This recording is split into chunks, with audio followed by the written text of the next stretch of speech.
Suara Budaya Sulawesi Selatan.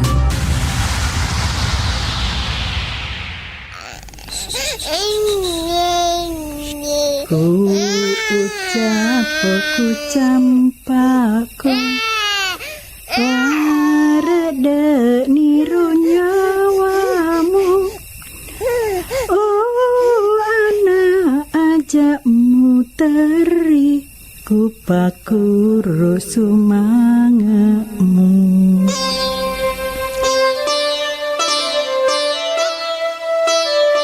Nilai filosofi dan estetika tersirat dalam alunan pengantar tidur Yabe Lale.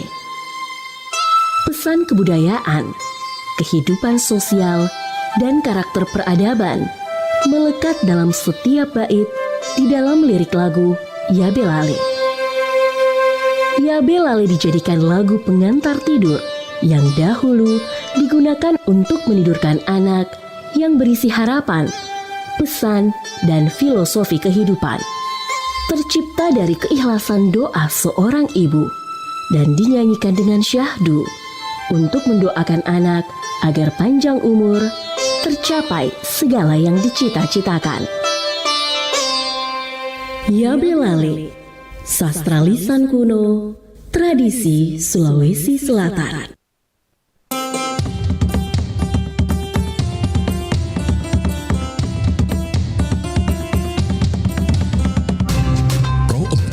Suara Budaya Sulawesi Selatan.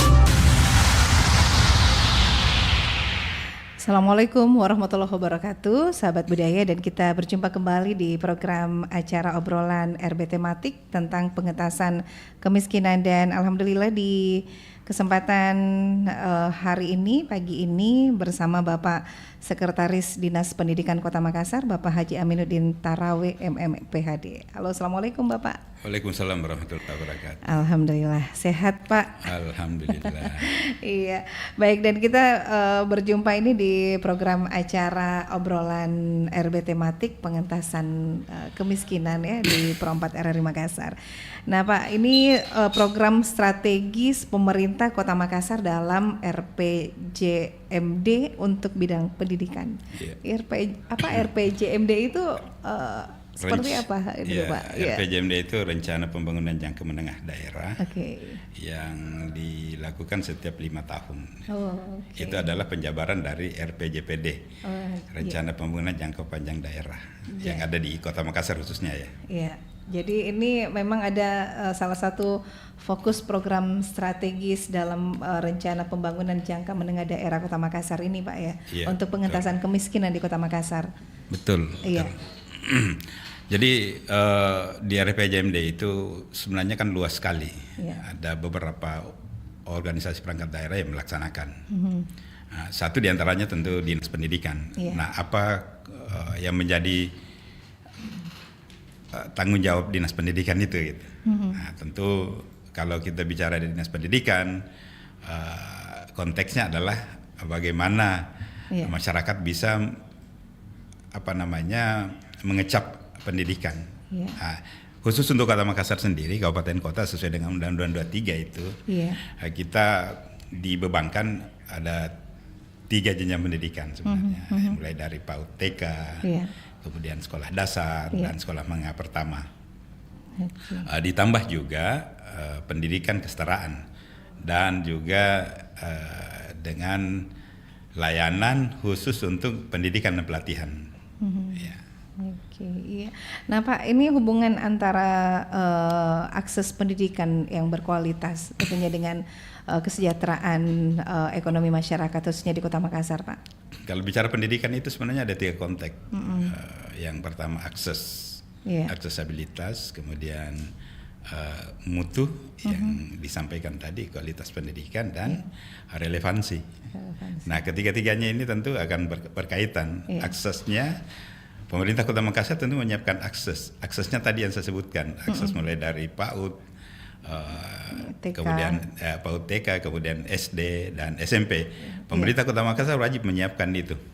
Nah, kemudian dalam konteks mutu, dari akses yang kita siapkan ini, pemerintah Kota Makassar harus nyamin harus menjamin kualitas dari proses pendidikan yang ada di dalam. Dan yang ketiga relevansi. Apa itu relevansi? Relevansinya terhadap dunia kerja, dunia yang sedang berkembang. Kita juga tidak berharap bahwa nanti lulusan-lulusan itu langsung bekerja. Tidak seperti itu. Dia mungkin saja nanti dia harus melanjutkan pendidikan ke jenjang sekolah menengah atas atau sekolah menengah kejuruan yang nantinya dia bisa bekerja di dunia usaha atau dunia industri ataupun dia bisa berwirausaha sendiri gitu. Itu harapannya. Sehingga pendidikan yang berkualitas itu harus ditanam dari dasar. Dari dasarnya di mana? Dasarnya adalah PAUD TK itu sendiri. SD-nya harus bagus dan SMP-nya harus sudah lebih bagus lagi sehingga nantinya anak-anak bisa terbuka pekerjaan, bisa membuka pekerjaan sendiri, lapangan kerja sendiri, dan dia bisa bekerja di dunia usaha atau dunia industri lain. Nah itu makanya di program pendidikan ada yang disebut Market Day, ada program yang seperti itu ya Pak, itu diajarkan ya. Iya, saat ini memang banyak hal yang dilakukan di di dunia pendidikan, khususnya di pendidikan formal ya. Di pendidikan formal itu kita mengharapkan guru-guru lebih kreatif. Lebih kreatif. Saya selalu menyatakan begini. Guru yang kreatif itu bisa menjadi inovatif. Nah, ketika dia kreatif, dia bisa melakukan apa saja untuk mencerdaskan anak bangsa ini. Nah, kalau kita bicara konteks Kota Makassar ya tentu anak bangsa yang ada di Kota Makassar mencerdaskan anak-anak yang ada di Kota Makassar semua sehingga nantinya itu yang dianggap anak yang berkualitas gitu, lulusan dia berkualitas. Nah, harapannya seperti itu. Nah, ketika juga gurunya sudah kreatif, apalagi kondisi sekarang ini kondisi dengan serba canggih digital, teknologi informasi digital. Inilah yang tentu menjadi pendorong juga sebenarnya kepada teman-teman guru untuk menghadapi tantangan itu. Harus lebih kreatif nih menghadapi ini sehingga nanti akan menghasilkan inovasi-inovasi khususnya inovasi pembelajaran yang ada di kelas. Ini yang paling penting menurut saya. Nah Pak, ini program strategi dalam rencana pembangunan jangka menengah menengah daerah RPJMD Kota Makassar ini apa saja program strategisnya ini dalam RPJMD Kota Makassar untuk sektor pendidikan Pak? Untuk sektor pendidikan ada 3 konteks sebenarnya ada 3 program strategis. Yang pertama itu yang disebut dalam RPJMD itu revolusi pendidikan, semua anak harus sekolah. Wah, semua anak harus sekolah. Jadi tugasnya dinas pendidikan ini Pak. Ini yang cukup luar biasa berat. Berat benar. Karena kenapa di Kota Makassar ini masih kita punya di jenjang SMP itu masih 89%. Kurang lebih 89% itu angka partisipasi sekolahnya. 89%. Artinya masih ada anak-anak yang belum sekolah. Yang belum putus sekolah. Putus sekolah. Kemudian untuk SD itu sudah mencapai 99, sekian persen lah, sudah hampir. Ada beberapa saja yang belum ya. Nah, yang paling kecil itu adalah di jenjang PAUD TK itu baru sampai 35%. Wah, ini yang harus didorong, harus didorong ini. Padahal yang paling dasar sekali PAUD dan TK Pak ya. Iya. Betul sekali, betul sekali. Jadi yang paling dasar itu karena kenapa kita berharap bahwa di PAUD TK itu di situ adalah penanaman karakter, penanaman karakter anak-anak sehingga kami yakin bahwa insya Allah kalau karakternya bagus yang cerdasnya ikut. Karena dua konteks sebenarnya di Kota Makassar ini. Yang kami betul-betul fokus di situ. Yang pertama bagaimana menjadikan anak-anak bangsa ini yang ada di Kota Makassar itu menjadi anak yang cerdas. Dan yang kedua menjadi anak yang berkarakter. Tetapi saya selalu membalik ini saya.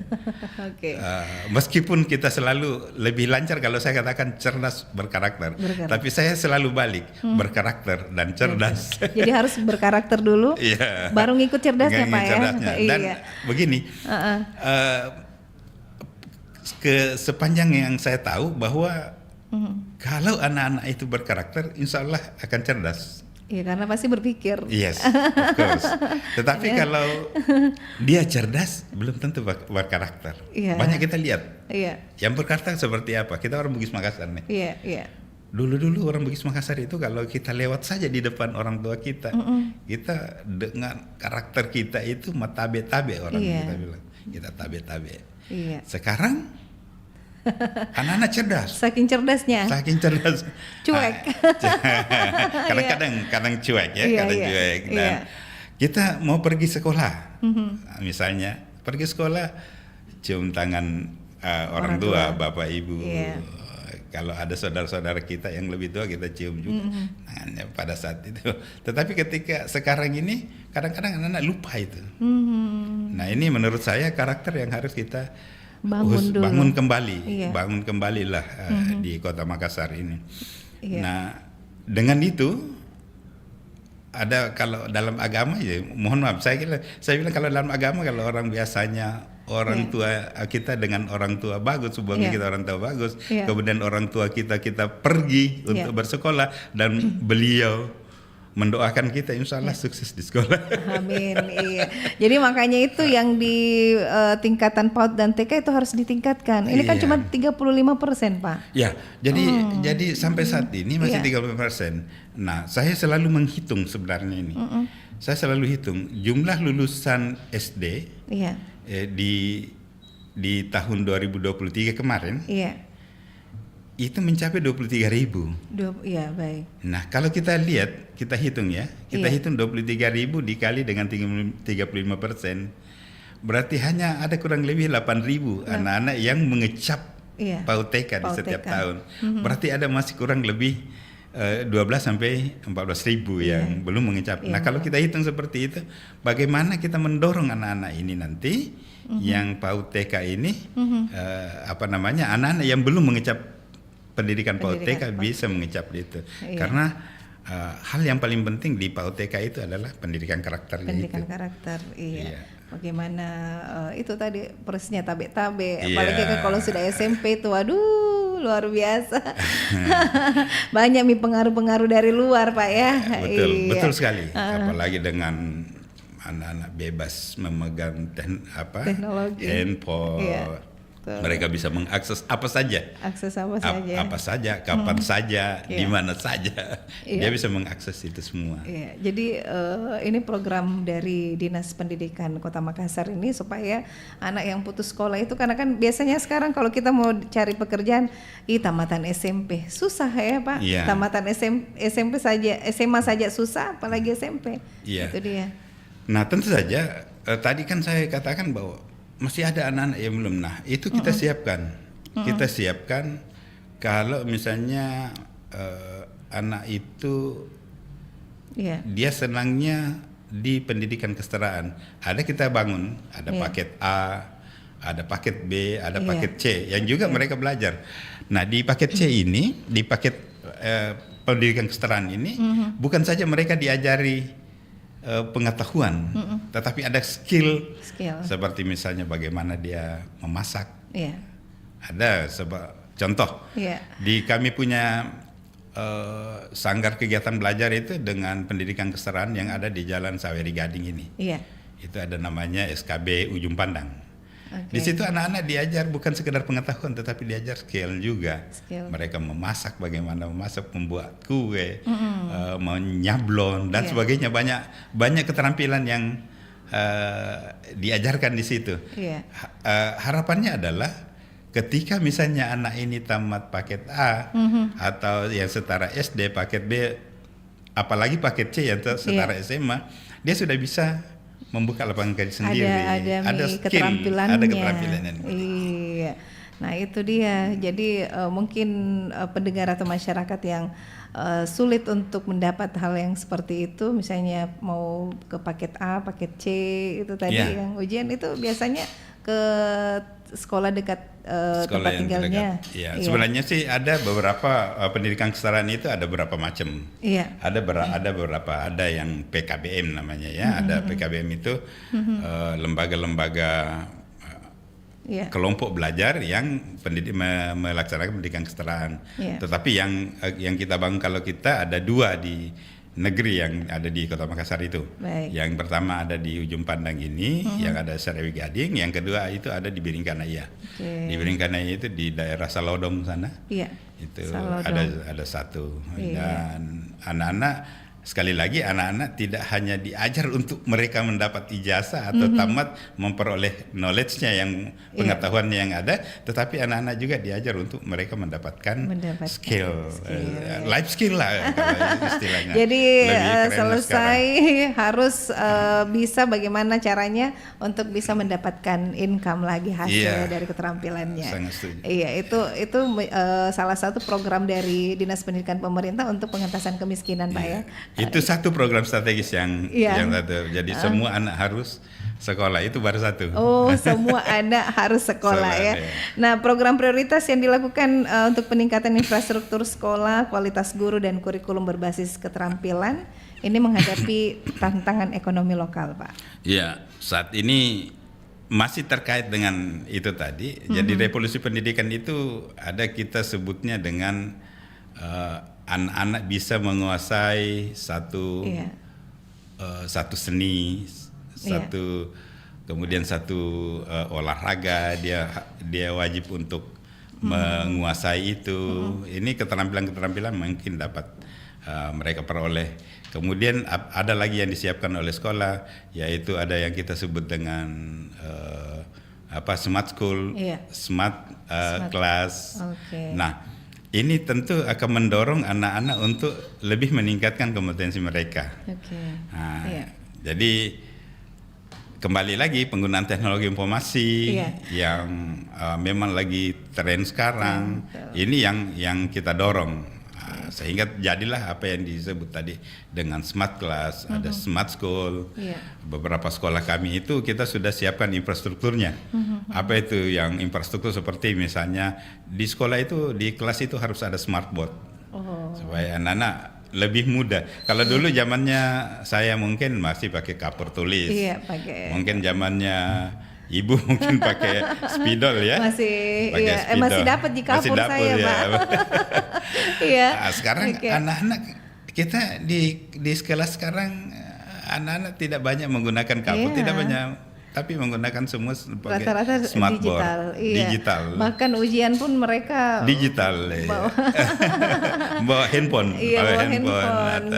Jadi memang kualitas guru ini juga untuk jenjang di pendidikan harus mengikuti perkembangan zaman, Pak ya. Setuju. Karena memang kita takut jangan sampai anak-anak lebih hebat nanti. Karena anak-anak ini satu kali diperlihatkan dengan konsep teknologi informasi ini, dia cepat. Nah, bagaimana dengan gurunya? Gurunya harus juga satu kali diperlihatkan sudah harus paham betul dan itu bisa ditransfer ke anak-anak nantinya. Nah, ini penting ini. Dan akhirnya biasanya kalau di media sosial itu guru yang sangat mengikuti perkembangannya akhirnya jadi viral juga biasanya di TikTok. Bahkan ada juga yang jadi jadi guru yang disenangi oleh anak-anak juga karena komunikasinya bisa lebih cepat dengan anak-anak. Saya tadi ini, saya masih mengajar juga. Saya tadi menginstruksikan kepada seluruh mahasiswa begini, nanti kita kuliahnya jam segini ya, karena saya ada wawancara nih. Masya Allah. Sepertinya ada pendengar yang ingin bertanya ini, Pak. Assalamualaikum.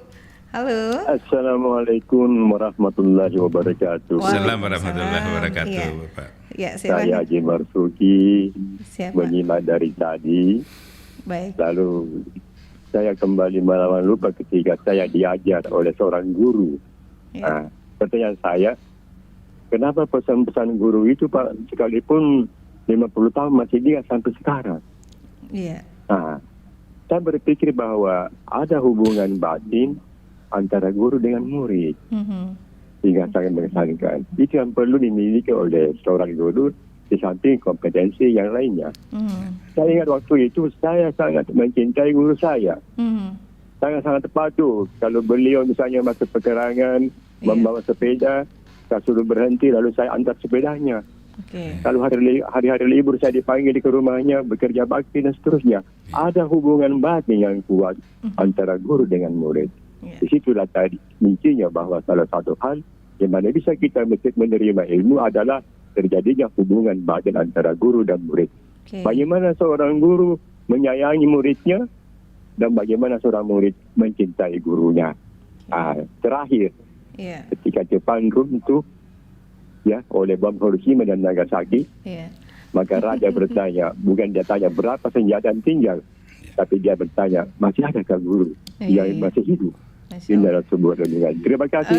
Assalamualaikum warahmatullahi wabarakatuh. Waalaikumsalam warahmatullahi wabarakatuh. Terima kasih Pak Haji Marzuki Yusuf di Telkomas ini. Gimana Pak? Wah, luar biasa Pak Haji ini. Kebetulan tetanggaan saya dengan Pak Haji ini. Oh, Telkomas Pak ya. Oke, baik. Dengan rumah saya ini. Pak Haji mungkin kalau saya dengar-dengar apa yang disampaikan oleh Bapak Haji Marzuki tadi, Pak Haji tadi rupanya Pak Haji ini seumuran dengan saya nih. Artinya masih tua lagi Pak sepertinya. Sepertinya sama-sama kalau kita dicerita di pendidikan itu sama-sama menikmati kurikulum 75. Sampai kita bisa bahkan kalau bahasa Indonesia itu ejaan yang disempurnakan nih Pak Haji sama-sama. Oke. Karena kenapa? Karena kalau disimak ceritanya tadi, beliau masih melihat bapak guru kita masih menggunakan sepeda. Sepeda. Sama dengan saya masih lihat guru saya pakai sepeda. Itu luar biasa. Nanti SMP baru saya lihat guru sudah ada yang pakai motor.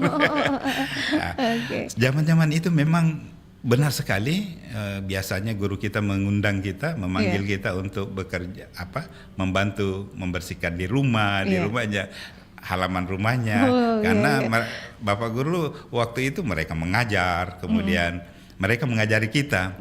Nah, waktunya dia untuk membersihkan halaman rumah misalnya karena banyak rumput. Itu pada sore hari. Nah, disitulah biasanya murid-murid kita dipanggil dan itu kita sangat semangat sekali. Kenapa sangat semangat sekali ketika guru mengundang kita ke rumahnya? Oh, bantu saya dulu.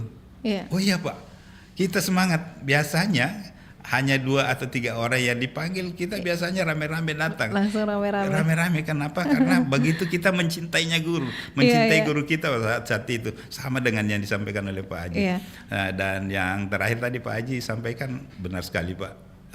Kalau kita dengar itu dulu di sejarahnya Hiroshima Nagasaki dibom kata Kaisar Jepang satu saja yang dicari guru. Masih banyak masih ada guru yang hidup. Persoalannya kalau gurunya tidak ada lagi, bagaimana mencerdaskan anak bangsa bangsa ini. Saya kira sama kita di Indonesia ini, kita harus tetap selalu mendorong membangun guru-guru kita, mengembangkan kompetensi guru kita supaya itu bisa anak-anak kita bisa memperoleh pembelajaran pendidikan yang lebih berkualitas. Tentu ini akan terkait dengan nanti pengentasan kemiskinan. Pengentasan kemiskinan. Kalau anaknya cerdas, insya Allah berkarakter, punya keterampilan, punya skill yang bagus, life skill yang bagus, insya Allah akan terhindar dari kemiskinan yang ada tentu saja. Nah Pak, ini ada inovasi yang diterapkan mungkin dari pemerintah Kota Makassar untuk mendukung daya saing siswa? Di era global ini Pak. Kalau inovasi di tahun saya di Dinas Pendidikan tahun 2022 dan 2022 kemarin, alhamdulillah pada saat itu teman-teman guru belum ada inovasi lah. Setelah kami di sana, kami mendorong untuk teman-teman, ternyata guru kita yang kurang lebih 12.000 itu di Makassar, itu kita sampaikan dan mereka berbuat. Mereka berbuat dan saat ini lebih dari 100 bahkan hampir 200 inovasi pembelajaran yang dibuat oleh teman-teman guru. Nah, itu. Mulai dari manajemen sekolah sampai kepada inovasi pembelajaran yang mereka buat. Bahkan baru-baru ini tahun 2023 kemarin itu dapat penghargaan dari Kemenpan. Kemenpan. Itu teman-teman guru. Artinya artinya apa? Teman-teman guru ini sebenarnya punya kompetensi yang bagus, punya keterampilan yang bagus, punya kreativitas yang mumpuni untuk selalu berinovasi untuk membangun pendidikan ini, pendidikan yang berkualitas tentu saja seperti yang dipertanyakan tadi. Oke. Iya, baik. Jadi memang harus lebih berinovasi di zaman sekarang, Pak ya, di era global ya. Oke, baik Pak Sekretaris Dinas Pendidikan Kota Makassar. Sebentar kita lanjut lagi kebersamaan kita nikmati dulu satu lagu berikut ini.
Baik sahabat budaya, dan kita lanjut lagi kebersamaan kita di program obrolan tematik tentunya bersama Bapak Aminuddin Tarawi MM PhD sebagai Sekretaris Dinas Pendidikan Kota Makassar ya. Pak, tadi luar biasa banyak sekali yang sudah kita bahas ini tentang bagaimana pengentasan kemiskinan di pemerintah Kota Makassar, tentunya di Dinas Pendidikan ya. Nah Pak, keberadaan program digitalisasi pendidikan, pelatihan vokasi dan pengembangan soft skill yang berfokus pada keterampilan abad ke-21 ini, bagaimana keberadaannya sekarang Pak? Ya. Iya, khusus untuk Dinas Pendidikan sebenarnya kalau untuk kita kan tadi saya sebutkan ada 3 jenjang ya. Untuk soft skillnya itu untuk anak-anak itu kita di Lembaga Keterampilan dan Pelatihan sebenarnya. Memang kita mengelola ini lembaga kursus dan pelatihan itu ada 2 juga tempat yang kita tempati. Yang saya sebut tadi ada SKB yang ada di Ujung Pandang dan kemudian SKB yang ada di Biringkanaya. Nah, kita sebenarnya saat ini dibantu oleh banyak lembaga private ya, swasta. Banyak sekali lembaga private yang ada di Kota Makassar, lembaga kursus dan pelatihan yang membantu anak-anak di Kota Makassar untuk mendapatkan peroleh keterampilan sehingga mereka bekerja. Selain itu ada juga lembaga dari pemerintah pusat seperti yang ada di Taman Makam Pahlawan itu. Itu ada lembaga kursus juga di sana yang betul-betul mendorong anak-anak untuk memiliki keterampilan yang bisa yang kita sebut dengan life skill ya. Nah, di Dinas Pendidikan sendiri dengan konsep kurikulum yang ada sekarang ini, ada yang mereka di dalam kurikulum kurikulum Merdeka sekarang itu ada disebut dengan P5. P5. Jadi di program P5 ini anak-anak didorong untuk menciptakan sesuatu atau mengasah skill anak-anak. Tetapi di situ skillnya banyak ya, bukan saja skill membuat seperti memasak, kemudian ada life skill lain yang dikembangkan oleh anak. Karena ini setiap sekolah yang melaksanakan kurikulum Merdeka sekarang ini, itu ada program-program itu, dan nanti di setiap semester ada namanya gelar karya. Jadi mereka menggelar apa yang sudah diperoleh, karya-karya yang dia sudah dibuat, digelar, kemudian ditampilkan untuk dipamerkan dan menyampaikan kepada masyarakat bahwa ini loh yang kemampuan anak, hasil karya yang sudah dicapai oleh anak-anak kita. Kayak gitu. Jadi bukan cuma memasak, yang menjahit juga Pak ya. Banyak keterampilan yang bisa diasah di sana. Nah, kerjasama antara pemerintah dan juga sektor swasta itu apakah sudah dilakukan Pak? Wah, ini yang sekarang kalau kita memang dilakukan. Yang saya katakan tadi bahwa swasta itu sangat membantu kita, sektor swasta sangat membantu, baik itu dalam bentuk sekolah maupun lembaga-lembaga kursus dan pelatihan. Karena dengan adanya lembaga kursus pelatihan, dengan adanya sekolah-sekolah swasta yang ada di Kota Makassar ini sangat membantu untuk itu tadi menuntaskan anak-anak yang semua anak harus sekolah, kemudian mengembangkan keterampilan anak-anak yang ada di Kota Makassar, khususnya anak-anak yang misalnya sudah menamatkan pendidikan sekolah menengah atas, atau yang setara dengan itu, kemudian belum mendapat pekerjaan atau belum mampu menciptakan pekerjaan sendiri, itulah lembaga kursus pelatihan yang membantu kita, dan itu selalu senantiasa kita koordinasinya sangat bagus di Dinas Pendidikan Kota Makassar. Jadi setelah jenjang dari SMA memang Dinas Pendidikan tadi menyiapkan tadi tempat pelatihan kursus ya Pak, lembaga jadi ada lembaga kursus yang sudah tersedia dan memang biasanya anak-anak yang sudah tamat seperti itu ditangani langsung oleh Dinas Ketenagakerjaan Kota Makassar. Jadi mereka diberikan keterampilan di Dinas Ketenagakerjaan itu untuk mereka lebih siap. Jadi secara formal ada di Dinas Pendidikan, secara nanti non formalnya nanti ada di banyak lembaga termasuk Dinas Ketenagakerjaan di Kota Makassar. Jadi tidak menutup kemungkinan kalaupun orang tua atau keluarga yang tidak mampu sampai kuliah anaknya itu bisa dimasukkan ke lembaga itu dulu. Kursus dan pelatihan saya kira. Apakah itu gratis Pak atau mungkin ada administrasi dulu yang kalau kita private, memang kalau private pasti, yang pasti. Tapi terjangkau Pak ya? Iya masih sampai saat ini saya masih melihat itu masih terjangkau, masih terjangkau. Karena ini kita melihat juga konteks yang diajarkan di situ, kemudian dengan nilai yang harus dibayarkan oleh anak-anak. Jadi memang harus sejalan Pak ya. Jadi memang dari Bapak tadi udah jelaskan dari tingkat PAUD, TK, SD, SMP dan SMA itu memang harus berkesinambungan Pak ya, supaya ke depan selesai anak-anak sekolah sudah bisa mendapatkan hasil ya untuk pengentasan kemiskinan. Iya. Nah, Pak, program-program pendidikan ini yang diharapkan dapat mengurangi ini Kak, angka kemiskinan di Kota Makassar. Iya. Tadi yang saya sebut pertama tadi di season pertama itu saya sebut program prioritas pertama adalah semua anak harus sekolah, revolusi pendidikan semua anak harus sekolah. Nah, di program strategis yang kedua itu ada namanya beasiswa yang kita sebut dalam RPJMD itu tertulis beasiswa anak lorong. Oh, berarti ada juga beasiswa anak lorong. Itu jadi, gimana itu Pak? Jadi beasiswa ini untuk anak-anak sekolah dasar dan sekolah menengah pertama yang anak yang kurang mampu. Jadi kalau istilah kita sekarang prasejahtera ya. Prasejahtera. Ini yang kita bantu meskipun belum bisa menyeluruh. Tetapi paling tidak setiap tahun itu di Dinas Pendidikan Kota Makassar menangani sampai 2.000 anak, 2.000 peserta didik. Itu yang beasiswa anak lorong. Beasiswa anak lorong itu. Kemudian untuk pengentasan kemiskinan lain, alhamdulillah kita dibantu juga oleh Basnas Kota Makassar. Baik, jadi kerjasamanya ya. Iya, jadi kita kerjasama dengan Basnas dan Basnas itu memberikan jatah 1.000 anak untuk beasiswa. Anak itu anak-anak yang prasejahtera juga. Kemudian di pemerintah pusat tentu ini juga sangat membantu dari Kementerian Pendidikan dan Kebudayaan.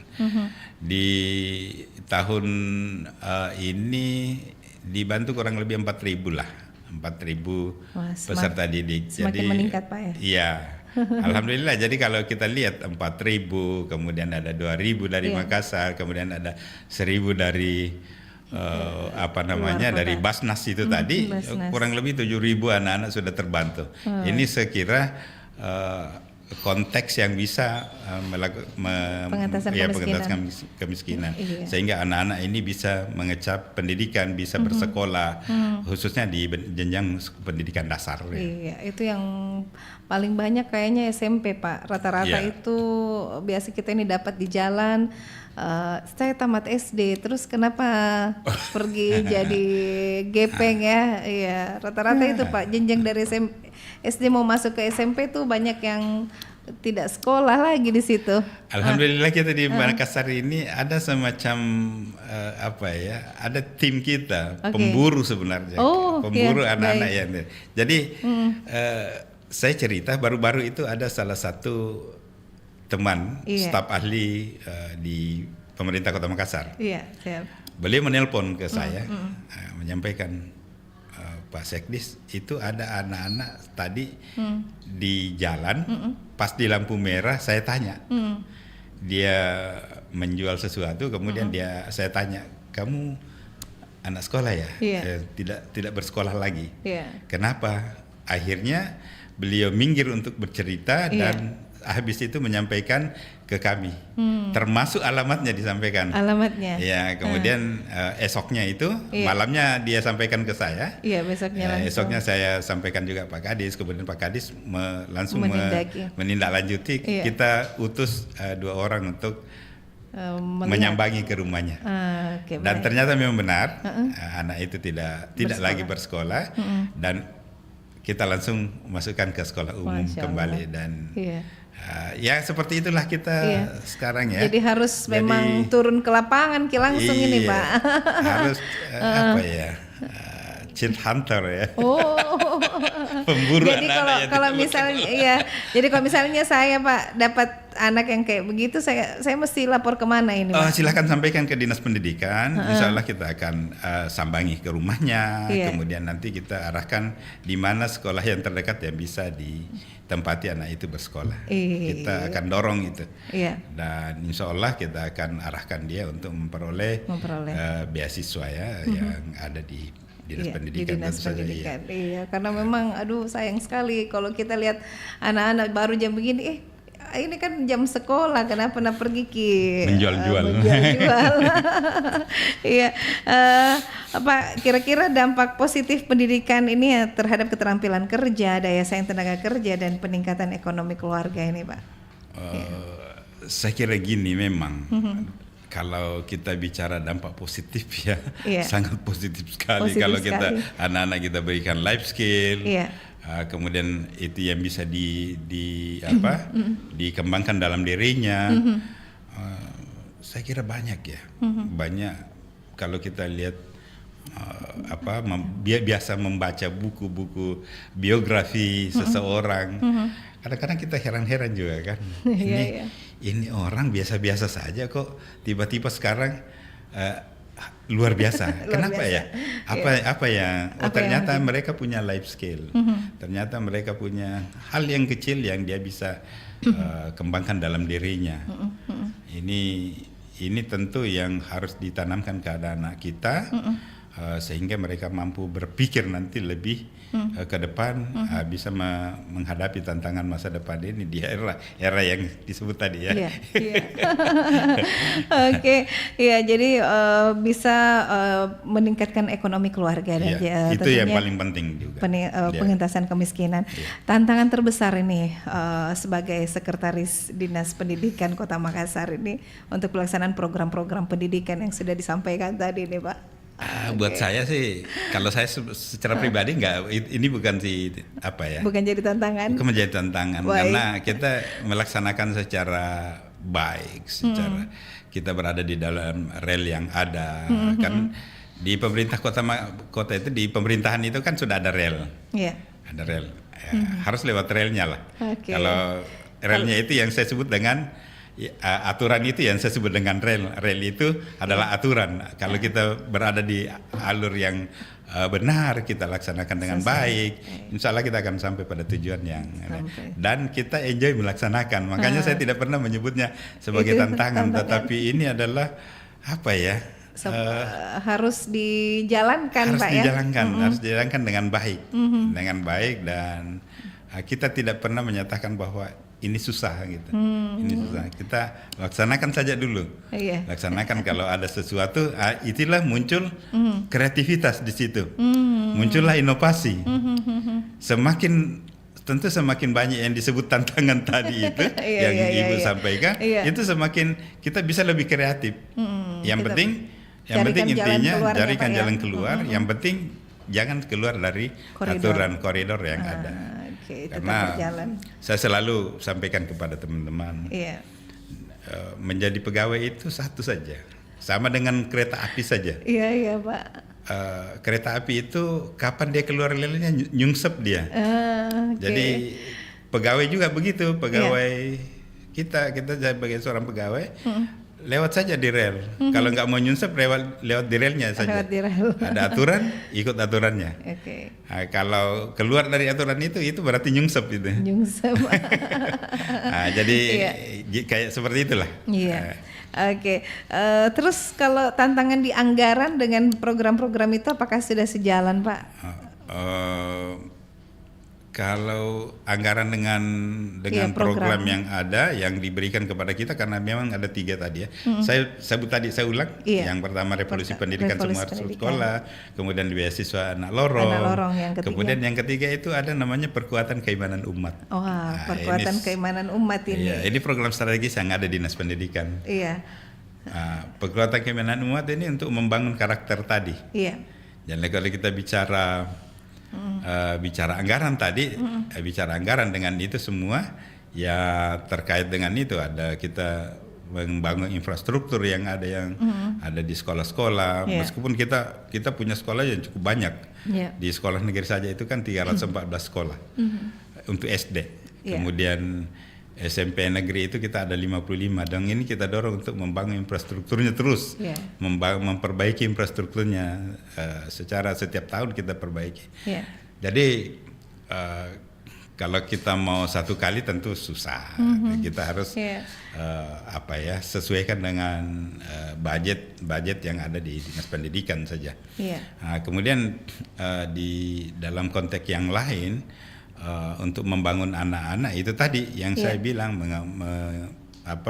melengkapi infrastruktur yang ada di sekolah, kelengkapan buku-buku anak-anak, kemudian infrastruktur yang lain, komputer dan sebagainya. Karena seperti Ibu tadi sampaikan bahwa ujian sekarang itu sudah menggunakan komputer semua, sudah menggunakan handphone digital. Sekolah-sekolah diharapkan sudah menyiapkan itu.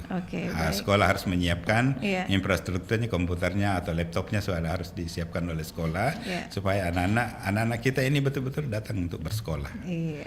Nah Pak, ini peran aktifnya masyarakat ini untuk mendukung tadi program program semua anak harus sekolah, beasiswa anak lorong, dan perkuatan keimanan umat ini. Tiga. ada yang pertama dulu peran serta masyarakat ini yang peran masyarakat. Peran masyarakat itu kan sebenarnya di sekolah-sekolah ada komite. Ada komite sekolah. Komite sekolah ini sebenarnya kita harapkan untuk mendorong, membantu sekolah. Ada juga sekarang yang lebih berkembang. Namanya IKA, Ikatan Keluarga Alumni dari sekolah itu. Ini lagi berkembang. Ini yang lagi tren sekarang. IKA Alumni, Pak. Baik.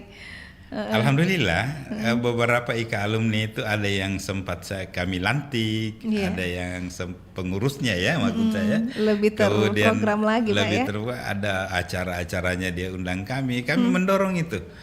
Sebenarnya kita kan menggunakan konsep sekolah anak-anak free kita menggunakan itu karena sudah ada dana BOS untuk operasionalnya, kemudian infrastrukturnya biasanya dari pemerintah, kemudian ada hal lain yang masih dibutuhkan oleh sekolah. Banyak hal kalau kita mau tingkatkan kualitasnya, masih perlu sentuhan-sentuhan masyarakat. Sentuhan masyarakat ini tadi yang dari IKA dan dari komite sekolah. Ini penting ini. Oleh karena itu kita harapan kami teman-teman tentu melalui kesempatan ini saya harus menyampaikan nih komite sekolah dan IKA alumni. Sekolah-sekolah itu membutuhkan Bapak Ibu lah. Di sumber dayanya. Sumber daya baik sumber daya maupun sumber dana.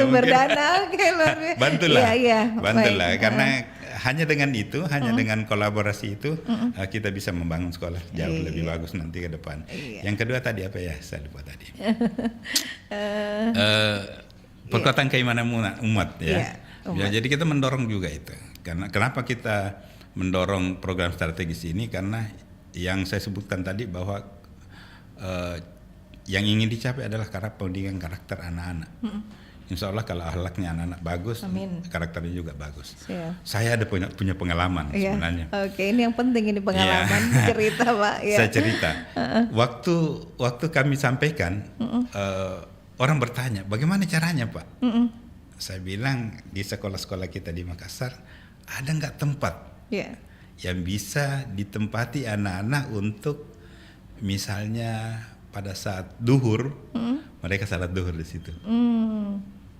Ini banyak sekali kepala sekolah langsung menangkap itu. Wah, bagus nih. Akhirnya banyak sekolah mengembang musola yang ada di sekolah.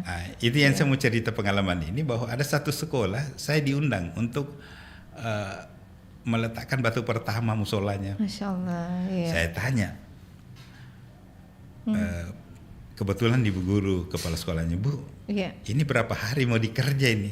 Berapa tahun? Ada salah satu guru agama yang jadi ketua panitianya, dia sampaikan ke saya, Pak, 100 hari Pak. Wah, kaget saya, ini kok 100 hari kayak kerja proyek gini. Betul, 3 bulan kemudian mereka undang saya untuk meresmikan musolanya. Disitulah saya tanya, bagaimana konsep yang kita gunakan sehingga ini musolanya bisa selesai cepat ini. Dia bilang tidak terlalu susah Pak, saya hanya siapkan satu tempat kayak celengan begitu. Anak-anak misalnya kalau ada uangnya lebih 100 rupiah, 200 rupiah dia taruh di celengan itu tiap hari. Saya pulang hitung-hitung benar juga nih ya. Kalau saja 1000 anak, 1000 setiap anak, kemudian ada 500 anak di situ, luar biasa juga. Yang dia bisa kumpul setiap hari. Dan kadang-kadang anak-anak kan kalau uang 1000-an begitu, dia tidak terlalu dipusingin ya. saat ini, sehingga mereka menyimpan dan mungkin itu jadi sedekah mereka juga anak-anak. Ya. Dan anak-anak disuruh bersedekah. Itu saya kira konsep perkuatan keimanan umat juga. Padahal dia cuma saya bilang disuruh, anak-anak disuruh ya. Enggak Pak, cuma disiapkan saja. Keikhlasan. Alhamdulillah itu. Dan yang lebih menarik lagi adalah peran itu tadi yang komite sekolah sama ikannya. Ternyata setelah dibangun itu anggota-anggota ikannya datang, kemudian komitenya datang untuk membantu, dan itu cepat selesai. Alhamdulillah. Dan memang ini kolaborasi yang paling penting. Apalagi ini keimanan harus diperkuat ini. Betul. Karakter anak-anak kita yang harus diperbaiki. Oke Pak, sebelum kita akhiri closing statementnya Bapak ini tentang bagaimana pengentasan kemiskinan ini melalui pendidikan, program strategi dari RPJMD, dan tadi sudah panjang kali lebar ini kita sebut tentang keterampilan anak. Silakan Pak. Iya, harapan pertama ya. Harapan saya tentu saja kepada seluruh masyarakat. Baik. Mari kita berkolaborasi untuk membangun pendidikan di Kota Makassar ini, sehingga anak-anak lulusan anak-anak di Kota Makassar mampu untuk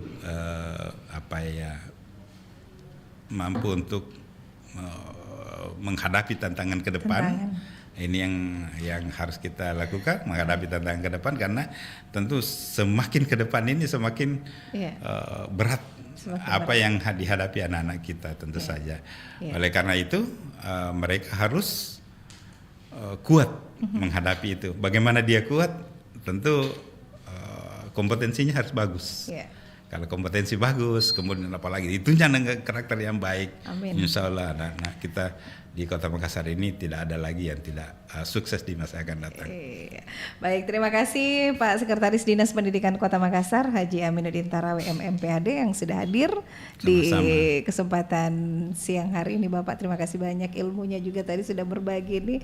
Jadi mudah-mudahan tidak ada anak yang tidak sekolah. Oke, itu wajib ini untuk pendengaran masyarakat yang di luar sana, dapat anak yang putus sekolah mungkin bisa ditanyain apa dan bisa dilimpahkan ke Dinas Pendidikan ya. Baik, terima kasih Pak. Assalamualaikum warahmatullahi wabarakatuh. Waalaikumsalam warahmatullahi wabarakatuh.